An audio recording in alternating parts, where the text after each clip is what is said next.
Dende hai anos, Galicia explora as súas posibilidades como terra produtora de aceite, aínda que a idea parece exótica debido á pouca vinculación da terra e o clima con este produto. Desde a APAG, a Asociación de Produtores de Aceite e Aceituna de Galicia, asegurannos que hai unha relación histórica. Non é de fai 100 anos para cá, pero antigamente sí había moito olivar por esta zona.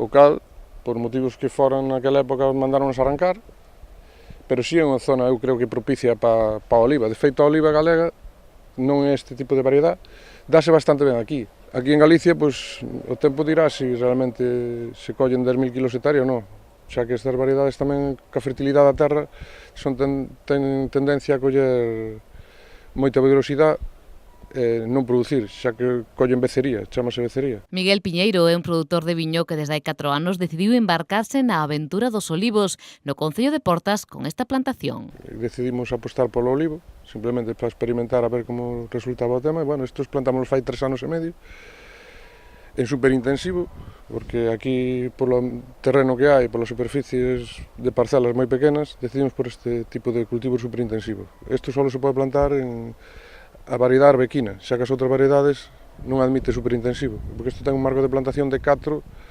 por un 35. Esta fin de semana levarán a cabo a primeira colleita. Desde a asociación que aglutina en Galicia xa uns 100 produtores aseguran que seguirán impulsando a creación de máis plantacións. O período de olivos son mínimo 8 meses, desde que empeza a crecer a que se recolle o fruto, empeza a florecer como a viña, máis ou menos.